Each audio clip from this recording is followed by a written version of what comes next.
Selamat pagi, saya ingin berbagi firman dengan apa yang saya dapati tadi, yaitu terdapat dalam Yesaya pasal 1 ayat 10 sampai ayat 13a.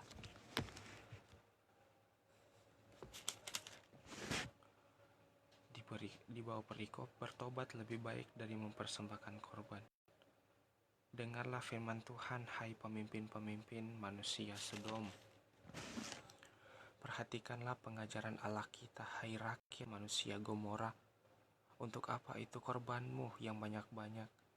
Firman Tuhan, aku sudah jemu akan korban-korban bakaran serupa domba jantan, dan akan lemak dari anak lembu gemukan.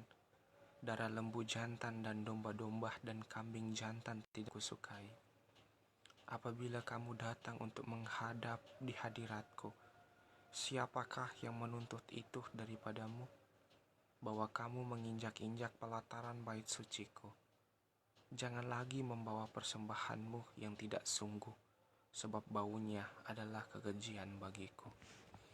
Nah, di saat ini kita belajar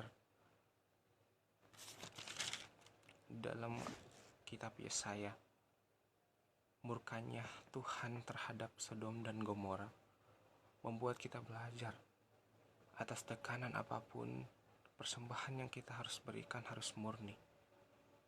Apalagi saat ini bangsa negara kita mewabahnya virus corona, sehingga peribadatan kita dikendalikan dan dilemparkan di rumah-rumah. Nah, masalahnya orang yang melakukan peribadatan di rumah-rumah, apakah mereka melakukannya? Tetapi persembahan tetap mereka jalankan. Sebelum itu kita harus juga mengetahui persembahan yang sungguh-sungguh.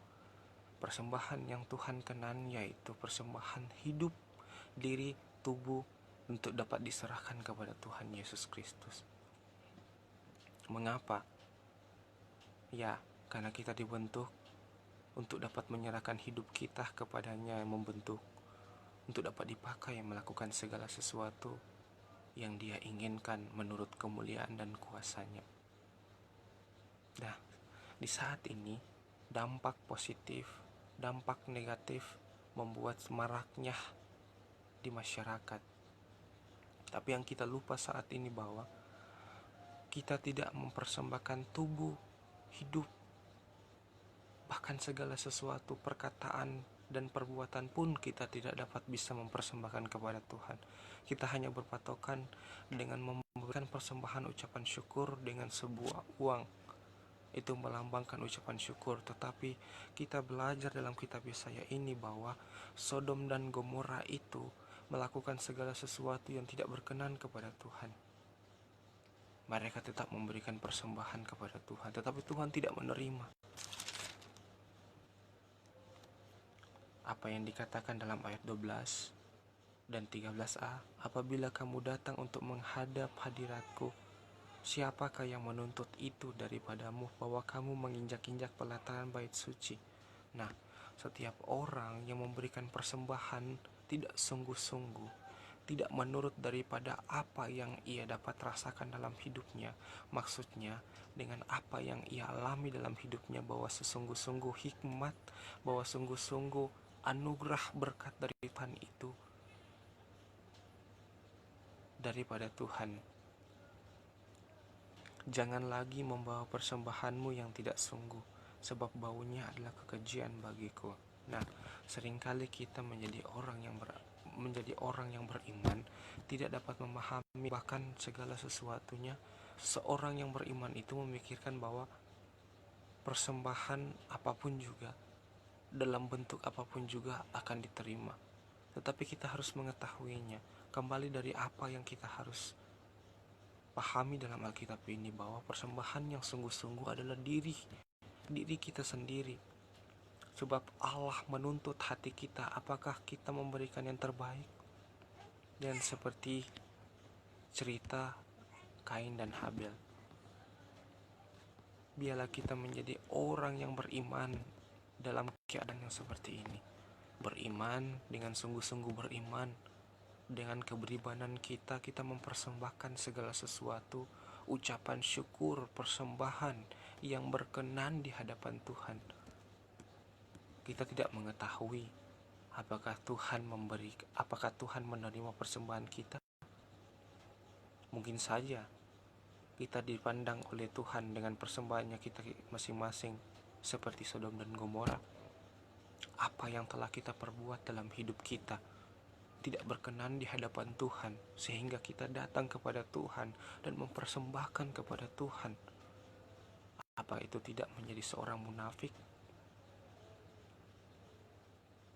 Jika benar-benar kita menjadi orang percaya dalam keadaan saat ini, konteks mewabahnya virus corona, kita harus benar-benar merasakan hadirat Tuhan setiap waktu.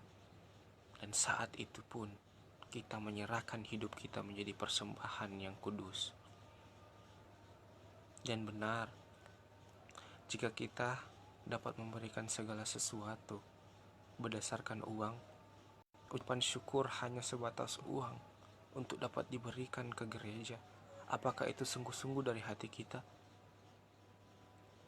Apakah sungguh-sungguh untuk dapat diterima? Kita tidak mengetahuinya, tetapi apapun yang terjadi, kita harus menyerahkan hati, pikiran kita, tubuh, jiwa, bahkan segala sesuatu pun yang ada dalam hidup kita. Apapun yang kita lakukan, apapun yang kita perbuat, kita persembahkan untuk Tuhan. Dan Ia tidak jemu-jemu untuk menerima dan mengatakan bahwa Ia sangat senang untuk menerima persembahan yang kita berikan kepada-Nya. Untuk itu, memberikan persembahan janganlah menjadi ukuran adalah uang. Belajarlah mempersembahkan hidup diri kita masing-masing untuk dapat dipakai. Nah, saat teduh yang tadi saya dapati, cerita di pasal 1 kitab Yesaya itu tentang Sodom dan Gomora. Sodom dan Gomora mempersembahkan persembahan mereka kepada Tuhan. Tapi apa yang mereka dapati? Tuhan tidak menerima persembahan mereka. Mengapa? Dengan adanya perbuatan mereka, dengan adanya kemunafikan mereka, yang mereka pikirkan, asal saja saya memberikan persembahan, asal saja saya memberikan persembahan ucapan syukur kepada Tuhan. Tapi yang mereka tidak ketahui, sesungguhnya dari hati dan hidup mereka yang sungguh-sungguh menjadi persembahan, itu menjadi dasar. Jika hati dan hidup kita ready untuk jadikan persembahan, uang pun dan serupa dan semacam itu akan ready untuk diterima oleh Tuhan. Sebab dasar daripada segala sesuatu, hati dan segala sesuatu hidup kita harus kita serahkan seutuhnya kepada Tuhan. Menjadi persembahan yang utuh, tidak bercela, tidak bercacat. Kita tidak mengetahui di mana Tuhan tidak menerima persembahan kita. Seperti kita memberikan kebaikan kepada orang lain, orang lain tidak mengetahui hati kita, tetapi Tuhan mengetahui hati kita. Untuk itu, berikanlah persembahan yang terbaik kepada Tuhan. Apapun itu, sekecil apapun itu, dari dirimu dan hatimu akan diterima oleh Tuhan dengan menyambut engkau dan memberkatakan kepada engkau bahwa engkau memiliki persembahan yang dipakai, membawa engkau memiliki persembahan yang berkenan di hadapan Tuhan. Lebih baik persembahan yang kecil dan didekanan oleh Tuhan daripada persembahan yang besar yang tidak dikenan oleh Tuhan.